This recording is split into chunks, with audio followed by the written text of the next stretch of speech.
Hello दोस्तों, आज की वीडियो में डिस्कस करने वाले हैं हम लोग डायरिया। डायरिया एक ऐसा वर्ड है और एक ऐसी बीमारी है जो कहीं ना कहीं हम लोगों के जीवन में कहीं कभी ना कभी आपने सफ़र किया होगा ना, चाहे वो लड़का हो, चाहे एडल्ट हो, चाहे फिर ओल्ड एज का कोई पर्सन हो। तो एक ऐसी बीमारी है एज अमूमन सभी लोगों में होता है। ठीक है, कुछ इंटरनल फैक्टर्स होते हैं, कुछ एक्सटर्नल फैक्टर्स होते हैं। ठीक है, अब देखो अगर हम बात करें डायरिया की मोस्ट कॉमन कॉज तो मैंने डिस्कस किया, लेकिन थोड़ा सा ओवरव्यू आप समझना। डायरिया का मतलब होता है जब भी आपको बहुत तगड़े से लूज मोशन होना चालू हो जाए ना, उसको डायरिया बोलते हैं। अब जो लूज मोशन के बहुत सारे कारण हो सकते हैं, लाइक कोई बैक्टीरिया आ गया, आपका कोई वायरस आ गया, या फिर आपने कोई ऐसी एंटीबायोटिक्स कोई दवाइयाँ ले रहे हो जो आपके गट फ्लोरा को डिस्टर्ब कर रही है, तो वो भी आपका डायरिया कॉज करने लगते हैं, लूज मोशन कॉज कर देते हैं। या फिर आपने कोई फूड ऐसा ले लिया जिसमें कोई इकोलाई जैसा बैक्टीरिया प्रेजेंट है, फिर कोई ऐसा बैक्टीरिया जो डायरिया कॉज करता है, तो उस वजह से भी आपको डायरिया हो सकता है, लूज मोशन हो सकते हैं। ठीक है, तो ऐसी कुछ सिचुएशंस होती हैं जिसमें ये प्रॉब्लम्स लूज मोशन की या फिर जो आपका वाटरी स्टूल है की वजह से हमें डायरिया का सामना करना पड़ता है। अब थोड़ा सा हम डिस्कस करेंगे ब्रीफ में डायरिया के बारे में। अब थोड़ा सा प्रयास करना आप समझने का। देखो डायरिया का वर्ड का जो मतलब है, मतलब डायरिया की डिफिनीशन जो हमने लिखी है, 3 or more loose or watery stools in 24 hours period। देखो डायरिया का सिंपल सा मतलब है इस लाइन का, दिन में 3 बार या 3 बार से ज्यादा जो आपका स्टूल है बहुत ही लिक्विड आ रहा है,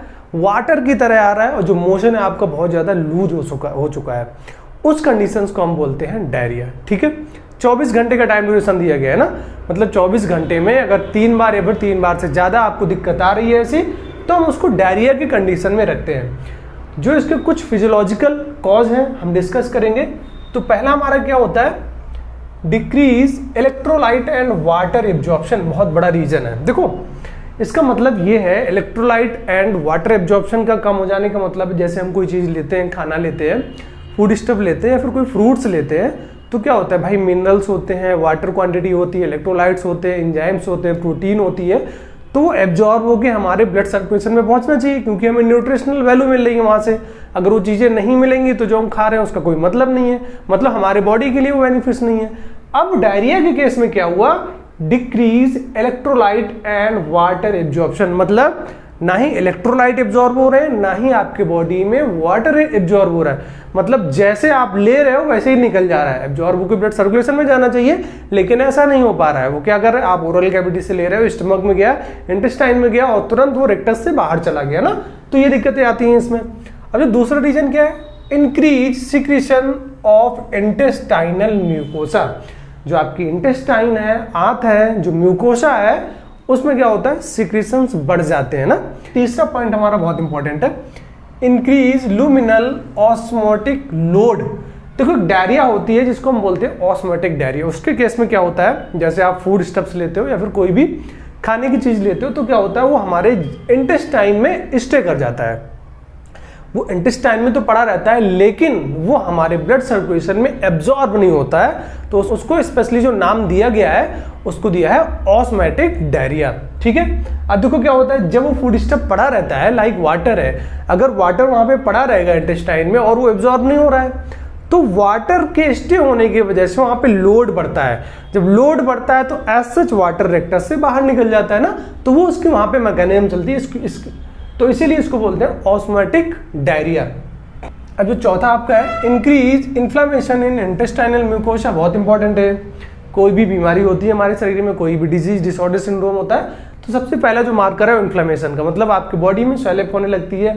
इन्फ्लेमेटरी मार्कर्स आपका साइटोकाइंस है, प्रोस्टाग्लैंडिन्स है, TNF-अल्फा, इनका लेवल बढ़ने लगता है। ठीक है, अब देखो कुछ हमने कॉज लिखे हैं, कारण जो कि एक डायरिया के कॉज माने जाते हैं।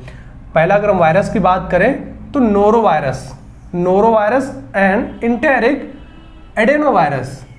Norovirus and enteric adenovirus main, तो ये मुख्य कारण है आपके डायरिया कॉज करने के लिए। अगर हम बात करें बैक्टीरिया, इकोलाई बहुत ही मेजर प्रॉब्लम है, इकोलाई बहुत इंपॉर्टेंट है फॉर कॉजिंग डायरिया।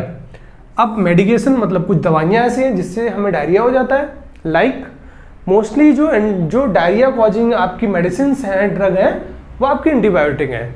उसका रीजन ये है कि गट फ्लोरा को डिस्टर्ब कर देती है। जब भी कोई दवाई आपकी गट फ्लोरा को डिस्टर्ब करेगी तो मोस्टली डायरिया ही कॉज करेगी। एक चीज जिसमें और याद रखना है, जो आपकी मेडिसिन डायरिया कॉज करेगी वो ओरल कॉज करेगी, आईवी पैरेंट्रल कॉज नहीं करेगी डायरिया, क्योंकि जब भी हम ओरल लेते हैं स्टमक में, जब भी हम कोई दवा ओरल लेते हैं ओरल कैविटी से इसोफेगस स्टमक इंटेस्टाइन तक पहुंचती है, लेकिन जो हमारी आईवी होती है पैरेंट्रल होती है वो वहां तक नहीं पहुंचती है, बिहाइंड द इंटेस्टाइन होती है। इसलिए जो पैरेंट्रल की मेडिसिन हैं वो डायरिया कॉज नहीं करती हैं, आपको याद रखना पड़ेगा। तो डायरिया वही दवा कॉज करेगी जो हम ओरल लेंगे, जिसको हम ओरल ले रहे हैं। क्लियर। अब देखो एक शब्द है lactose intolerance due to dairy product. देखो क्या होता है, लैक्टोज हमारी शुगर है, जो लोग शुगर को डाइजेस्ट नहीं कर पाते हैं, एब्जॉर्ब नहीं कर पाते हैं, अगर वो डेयरी प्रोडक्ट ले रहे हैं तब भी उनको दिक्कत आती है, डायरिया जैसी दिक्कतें, लूज मोशन की दिक्कत होने लगती है।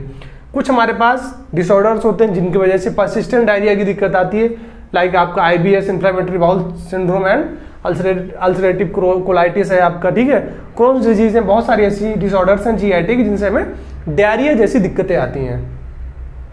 अब भाई बात करें कि डायरिया के मुख्य लक्षण क्या है ना, तो मुख्य लक्षण जो देखे गए, एब्डोमिनल क्रैम्प्स मतलब पेट में मरोड़ होना, ब्लॉटिंग मतलब पेट में फूलना, पेट फूलना, नोजिया, फीवर मतलब बुखार आना, ब्लड इन स्टूल, अगर क्रोनिक डायरिया है आप ट्रीटमेंट नहीं कर रहे हो तो उसमें क्या होगा, आपकी स्टूल में, आपके मोशन में ब्लड जाएगा, म्यूकस इन स्टूल, हाँ जो आपका स्टूल है उसमें म्यूकस भी जाएगा, ठीक है, जो एक स्टिकी लाइक सब्सटेंस मटेरियल होता है वो रिलीज होता है आपका इंटेस्टाइन से, म्यूकोसा, और वो आपके स्टूल में प्रेजेंट होगा, विजिबल होता है। अब भाई बात करें इसके ट्रीटमेंट की ना, तो इसके मल्टीपल ट्रीटमेंट है, मल्टीपल टारगेट है, तो कैसे हमें देखना है इसको। अब यहाँ पे लिखा हुआ है थेरेपेटिक मीजर्स, तो सबसे पहला जो इंपॉर्टेंट है treatment of fluid depletion, ORS and IV fluid. इसका मतलब ये है, देखो बहुत अच्छा लॉजिक है डायरिया के केस में, आप थोड़ा सा प्रयास करना समझने का। देखो डायरिया का जैसे मैंने आपको डिफिनेशन में क्या बताया था कि जो आपका मोशन है वो लूज हो जाता है या फिर वाटरी हो जाता है और रिलीज होने लगता है, ठीक है, एक्सेसिव मात्रा में। मतलब जब भी आप कोई चीज ओरल खाते हो वो आपका डाइजेस्ट नहीं हो पा रहा है, एब्जॉर्ब नहीं हो पा रहा है, मतलब जैसा आप खा रहे हो वैसा ही निकल रहा है। चलो इसका एग्जाम्पल ले लेते हैं, ठीक है। ये ओरल कैविटी है और ये हमारा रेक्टस है, ठीक है। ओरल कैविटी से खाया, इसोफेगस में गया, आपका स्टमक में पहुंचा, इंटेस्टाइन में पहुंचा, एब्जॉर्ब होना चाहिए, वहाँ पे विलाई है, माइक्रोवेलाई है, सरफेस एरिया एब्जॉर्ब होकर आपका ब्लड सर्कुलेशन में पहुंचना चाहिए, और रेक्टस में जो अनएब्जॉर्ब है, जो जरूरत नहीं है बॉडी को, वो बाहर निकाल देना चाहिए, यही प्रोसेस है। लेकिन डायरिया के केस में क्या होता है भाई, ओरल कैविटी से आपने लिया, ठीक है, ओरल कैविटी से लिया और रेक्टस से डायरेक्टली मतलब निकल जाता है, जो आप ले रहे हो वो सीधा डायरेक्टली यहां से निकल रहा है। तो इसमें एक चीज तो हमें समझ में आ गई कि लॉस ऑफ वाटर मॉलिक्यूल्स और लॉस ऑफ इलेक्ट्रोलाइट हो रहा है यहाँ पे, मतलब जो फ्लूइड है उसका लॉस हो रहा है। तो सबसे पहले ट्रीटमेंट का जो टारगेट है, हमें क्या करना है, जो हमारा वेस्टेज ऑफ फ्लूइड हो रहा है, वेस्टेज ऑफ इलेक्ट्रोलाइट मिनरल्स हो रहे हैं, उनको बैलेंस करेंगे, ठीक है। तो यही पॉइंट लिखा हुआ है, treatment of fluid depletion, ORS पिलाएंगे उसको, ठीक है, एंड IV फ्लूइड भी लगाते हैं हम। पहला समझ में आ गया आपको। अब देखो दूसरी चीज क्या है, मेंटेनेंस, दूसरी चीज क्या है, मेंटेनेंस ऑफ न्यूट्रिशन, बहुत इंपॉर्टेंट है। जब आपने किसी पेशेंट को IV फ्लूइड लगा दिया है, ORS दे दिया है या फिर नमक पानी का घोल दे दिया है, तो उसको थोड़ा सा रिलीफ मिल जाएगा, मतलब जो वाटर लॉस हो रहा है, इलेक्ट्रोलाइट लॉस हो रहे हैं, वो थोड़ा सा मेंटेन हो जाएंगे। देखो दूसरा पॉइंट ये है कि भाई कुछ मिनरल्स भी लॉस होंगे आपका, लाइक आपका जिंक है, मैग्नीशियम है, आपका विटामिन A है, आयरन के सॉल्ट्स हैं, कुछ लॉस होते हैं, तो उनको भी हमें बैलेंस करना पड़ेगा। इसलिए लिखा है मेंटेनेंस ऑफ न्यूट्रिशन, लाइक आपका zinc, magnesium, iron, vitamin A, ऐसे बहुत सारे मिनरल्स हैं, एलिमेंट्स हैं जो हमारे बॉडी से लॉस हो जाते हैं, ठीक है, तो उनको हम बैलेंस करते हैं। अब जो तीसरा इंपॉर्टेंट पार्ट है हमारे पास वो है ड्रग थेरेपी। हाँ, दो तो हमने मेंटेन कर लिए। अब देखो डायरिया का कॉज अगर कोई पैथोजन है, कोई माइक्रो ऑर्गेनिज्म है, तब हम वहां पे अपनी ड्रग को यूज करेंगे, मतलब एंटीबायोटिक्स को यूज करेंगे। अगर वो किसी पैथोजन से डायरिया नहीं है तो जो नॉन स्पेसिफिक हमारी एंटी डायरियल मेडिसिन हैं उनको यूज करेंगे। आपको याद रखना है, अगर कोई पैथोजन से हुआ है डायरिया तो हम एंटीबायोटिक देना है। पैथोजन मतलब ओनली बैक्टीरिया से हुआ है तो एंटीबायोटिक चलाएंगे, अगर वायरस से हुआ है तो एंटीवायरल चलाएंगे, ठीक है। लेकिन अगर जिसका कोई पैथोजन नहीं है, लाइक अगर हम बात करें आपका लैक्टोज इंटॉलरेंस, यहाँ पे तो कोई बैक्टीरिया का रोल नहीं है, तो हम इसमें non specific anti diarrhoeal medicine देंगे। ठीक है, ये कॉन्सेप्ट भी आपको समझना होगा। हर केस में हम एंटीबायोटिक नहीं दे सकते हैं डायरिया में। ठीक है, तो हमें देखना पड़ेगा उसका कॉज क्या है। अब जो थर्ड हमारी है सबसे इंपॉर्टेंट, वो हमारी है ड्रग थेरेपी। अब भाई देखना है, इसमें जो पहला पॉइंट है हमारा ड्रग थेरेपी में वो है एंटी माइक्रोबियल ड्रग्स। ठीक है, अब जो एंटी माइक्रोबियल ड्रग्स है इसमें मोस्टली एंटीबायोटिक्स ही मिलेंगी। ठीक है, अब मैं आपको हर वीडियो में बताता हूं, अगर बैक्टीरियल इन्फेक्शन है तो आपको आंख बंद करके एंटीबायोटिक लिखना है, एंटीबायोटिक ही वहां पे यूज होगी। ठीक है, अब देखो सेकंड पॉइंट हमारा क्या है, प्रोबायोटिक। जैसा कि मैंने आपको बताया था, जो डायरिया किसी भी ड्रग की वजह से हो रही है, लाइक एंटीबायोटिक से हो रही है, तो क्या करते हैं, जो आपके इंटेस्टाइन में, गट फ्लोरा में पॉजिटिव बैक्टीरिया है, हेल्थी बैक्टीरिया है, जो आपके बॉडी के लिए एसेंशियल रोल प्ले करते हैं, तो वो डिस्टर्ब हो जाते हैं। तो उन्हीं को मेंटेन करने के लिए हम प्रोबायोटिक देते हैं, जिनको बोलते हैं प्रोबायोटिक। एक होता है प्रीबायोटिक। प्रीबायोटिक ऐसे सब्सटेंस होते हैं जो प्रोबायोटिक को एक हेल्थी एनवायरनमेंट प्रोवाइड कराते हैं, उनको बोलते हैं प्रीबायोटिक। ठीक है, तो यहाँ पे प्रोबायोटिक आपको समझ में आ गया। अब जो थर्ड हमारा है non specific anti diarrhoeal drugs. इसका मतलब है कि जब भी हमारी डायरिया कोई स्पेसिफाइड नहीं है उस केस में दे देंगे। लाइक किसी पर्सन को डायरिया हो गया लेकिन वहां पे कोई पैथोजन नहीं है, तो हम नॉन स्पेसिफिक यूज कर लेंगे। जो हमारा फोर्थ पॉइंट है ड्रग्स फॉर आईबीएस, मतलब इन्फ्लेमेटरी बाउल डिजीज या फिर सिंड्रोम। देखो जो आईबीएस का केस है यहाँ पे हम बहुत ज्यादा डिटेल से नहीं बताएंगे, तो इसका जो एक पर्टिकुलर वीडियो हम शूट करेंगे तो उस पर बहुत अच्छा आपको समझ में आ जाएगा, क्योंकि ये जो टॉपिक है आईबीएस वो थोड़ा सा लॉन्ग है और बहुत अच्छा भी टॉपिक है, तो इसको हम थोड़ा डिटेल में डिस्कस करेंगे। लेकिन इस वीडियो के माध्यम से आप थोड़ा सा बेसिक इंफॉर्मेशन ले लीजिए कि आईबीएस क्या होता है, उसमें कौन सी दवाइयां यूज होती हैं। ठीक है, तो एग्जाम के पॉइंट ऑफ व्यू से हम बता रहे हैं आपको। जब आपका आईबीएस पूरा वीडियो शूट करेंगे तो वहां से बहुत अच्छा आपको अपडेट मिल जाएगा, इन्फॉर्मेशन मिल जाएगी। आई होप आपको ये समझ में आ गया होगा। अब हम बात करेंगे जो पॉइंट नंबर हमारा फर्स्ट था, एंटी माइक्रोबियल ड्रग्स। ठीक है, मतलब जो आपका डायरिया किसी बैक्टीरिया की वजह से हो रहा है तो उस केस में हम क्या यूज करेंगे। अब देखो कुछ सेलेक्टिव हमारी मेडिसिन है, लाइक अगर किसी पर्सन को ट्रेवलर्स डायरिया हुआ है तो उस केस में हमें देना है रिफाजिमीन। और जो रिफाजिमीन का केस है वो US FDA drug of choice है भाई, याद रखना है आपको। First line drug of choice for traveller diarrhoea, ये आपका एंट्रेंस एग्जाम के पॉइंट ऑफ व्यू से बहुत इंपॉर्टेंट है। ठीक है, बात करें सेकंड ईपीईसी, इंटेरोपैथोजेनिक ई कोलाई जो बैक्टीरिया उसके वजह से अगर आपको डायरिया हो रहा है तो हम कोट्रिमोक्साजोल देंगे या फिर एफक्यू मतलब फ्लोरोक्विनोलोन्स। अब थोड़ा सा रिवीजन करिए आप, कोट्रिमोक्साजोल हमने कहाँ पढ़ा था, हमने पढ़ा था ट्राइमिथोप्रिम प्लस सल्फामिथोक्साजोल। इसका मैकेनिज्म ऑफ एक्शन क्या था, पावा से बन रहा था डीएफएचए, डीएफएचए से बन रहा था टीएचएफए। जो पावा से डीएफएचए बनना था वहां पे हमारा लग जाता था सिंथेज एंजाइम, और जो डीएफए से टीएचएफए बनना है वहां पे मिल रहा है रिडक्टिव एंजाइम। तो जो हमारा पावा से डीएफएचए बनना है सिंथेज एंजाइम के प्रेजेंस में, उसको ये ब्लॉक कर रहा था कौन, कोट्रिमोक्साजोल। क्लियर। बात करें एफक्यू फ्लोरोक्विनोलोन्स, लाइक आपका ओफ्लॉक्सासिन, सिप्रोफ्लॉक्सासिन, लीवोफ्लॉक्सासिन, नॉरफ्लॉक्सासिन, तो ये था हमारा डीएनए गैरेज इन्हिबिटर। क्लियर।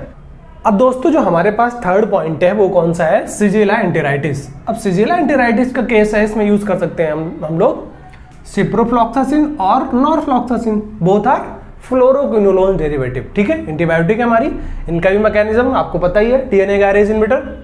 अब जो फोर्थ हमारे पास है नॉन टाइफाइड साल्मोनेला एंटेराइटिस, इसमें भी हमें यूज करना है एफक्यू मतलब फ्लोरोक्विनोलोन्स।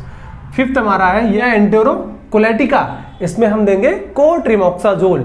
अभी जो इसके ऊपर आपने जितनी भी मेडिसिन देखी वो सब एंटीबायोटिक कैटेगरी की ड्रग है, तो आपको ये विशेष याद रखना है, क्योंकि जो हमारा डायरिया हो रहा है ये बैक्टीरिया की वजह से हो रहा है। ठीक है। अब जो हमारा 6 है वो है कोलेरा, तो कोलेरा के केस में हम देंगे टेट्रासाइक्लिन। टेट्रासाइक्लिन क्या था हमारा, लाइक आपका oxytetracycline, doxycycline, minocycline, protein synthesis inhibitor थे ब्रॉड स्पेक्ट्रम, तो टेट्रासाइक्लिन को हम लोग यूज कर लेंगे। लेकिन टेट्रासाइक्लिन है तो आपका एंटी डायरियल, अगर आपका कोलेरा की दिक्कत है तो टेट्रासाइक्लिन चला सकते हो। लेकिन टेट्रासाइक्लिन जो हमारी एक बहुत मेजर प्रॉब्लम इसके साथ है, ये डायरिया कॉज करता है, अपने आप में एक इंड्यूसर है। कैसे, क्योंकि आपके गट फ्लोरा को बहुत तगड़े से डिस्टर्ब कर देता है। ठीक है, जो आपके पॉजिटिव बैक्टीरिया है उनको किल करने लगता है। अब जो आपका 7th केस है वो है हम आपका अमीबियासिस या फिर जैडियासिस।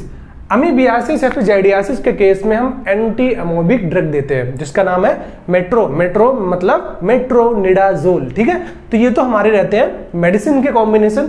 इसके साथ हम सपोर्टिव ट्रीटमेंट भी चलाते हैं भाई, ORS देते हैं, मिनरल सप्लीमेंट देते हैं और आपका IV फ्लूइड भी चलाते हैं। ठीक है, अब जो हमारे पास है सेकेंड बहुत इंपॉर्टेंट है भाई, बात करें प्रोबायोटिक, तो प्रोबायोटिक हमारा GIT के लिए इंपॉर्टेंट नहीं है, ऐसे रिसर्च में आया है प्रोबायोटिक आपके हर एक बॉडी, हर एक सेल्स, हर एक ऑर्गन के लिए इंपॉर्टेंट है। अगर बात करें प्रोबायोटिक की तो ये न्यूरो में भी बहुत अच्छा काम करता है, एक न्यूरो प्रोटेक्टिव की तरह काम करता है और आपका GIT में तो बहुत ही अच्छी सिग्निफिकेंट रोल है इसके, क्योंकि क्या करता है आपकी गट फ्लोरा में जो पॉजिटिव बैक्टीरिया है उनको मेंटेन करता है। ठीक है, मतलब जो पॉजिटिव बैक्टीरिया है वो आपकी गट फ्लोरा को हेल्थी एक एनवायरमेंट प्रोवाइड कराते हैं जिससे आपका हेल्थ वेलबींग होता है। और कहीं ना कहीं देखा गया है प्रोबायोटिक का जो रोल है वो इम्यूनिटी बूस्टिंग में है, एज ए डिफेंस मैकेनिज्म की तरह काम करते हैं। ऐसे बहुत सारे मल्टीपल रोल है इनके। ठीक है, बहुत ज्यादा इस पर रिसर्च भी हो रही है। तो probiotic also known as good bacteria जो हमारे बॉडी के लिए इंपॉर्टेंट है। लाइक आपका एग्जांपल है लैक्टोबैसिलस। ठीक है, पहला जो एग्जांपल है लैक्टोबैसिलस, सेकंड आपका है बिफिडोबैक्टीरियम, थर्ड आपका ईस्ट और जो आपका फोर्थ है वो saccharomyces boulardii. These are example of probiotic. ठीक है, तो आपको याद रखना है। हमारे पास थर्ड पॉइंट है, थर्ड क्या था, non specific anti diarrhoeal drugs. ठीक है, अब देखो इसमें मेजर 3 तरह की दवाइयां बताई गई हैं, बताई गई हैं। पहला है एब्जॉर्बेंट में जो एग्जांपल लिए हैं वो हमारे हैं केवलिन, पैक्टिन एंड इसबगोल। अब जो एब्जॉर्बेंट का केस है थोड़ा सा आप समझना, इनका बहुत अच्छा रोल होता है। एब्जॉर्बेंट का रोल ये है डायरिया में, लाइक हम इसबगोल की बात करें, जैसे हम इसबगोल किसी पेशेंट को देते हैं तो इंटेस्टाइन में जाता है और इंटेस्टाइन में जाके वाटर को ले लेता है और वहां पे स्वेल अप हो जाता है। ठीक है, इतना आगे समझ में, मतलब वाटर के मॉलिक्यूल्स को ले लिया इसबगोल ने, स्वेल अप मतलब फूल गया। मान लो तुमने इतना इसबगोल खाया था और जब वाटर इसको मिला तो ये हो गया इतना, मतलब इसने अपना साइज बढ़ा लिया, वॉल्यूम बढ़ा लिया। अब क्या है, जो इसबगोल है जो आपका स्टूल वाटर की तरह निकल रहा है ना, लूज हो चुका है, उसको एक कंसिस्टेंसी प्रोवाइड कराता है, मतलब सॉलिड मेंटेन करता है। तो क्या होगा भाई, अभी तक जो आपका वाटर, जो आपका लूज मोशन था वाटर ही हो रहा था, तो उस मोशन में क्या करता है, कंसिस्टेंसी प्रोवाइड कराता है, उसको सॉलिड में कन्वर्ट करता है। आपको बहुत अच्छे से अंदाजा लग जाना चाहिए, कोई भी चीज पानी है तो कितने तेज फ्लो जाएगा उसका, और उसी चीज को हम सॉलिड में कन्वर्ट कर दें उसको फ्लो कम हो जाएगा। तो बेसिक मैकेनिज्म आपका चलता है एब्जॉर्बेंट में। ठीक है, अब जो सेकंड हमारा है एंटी सिक्रेटरी।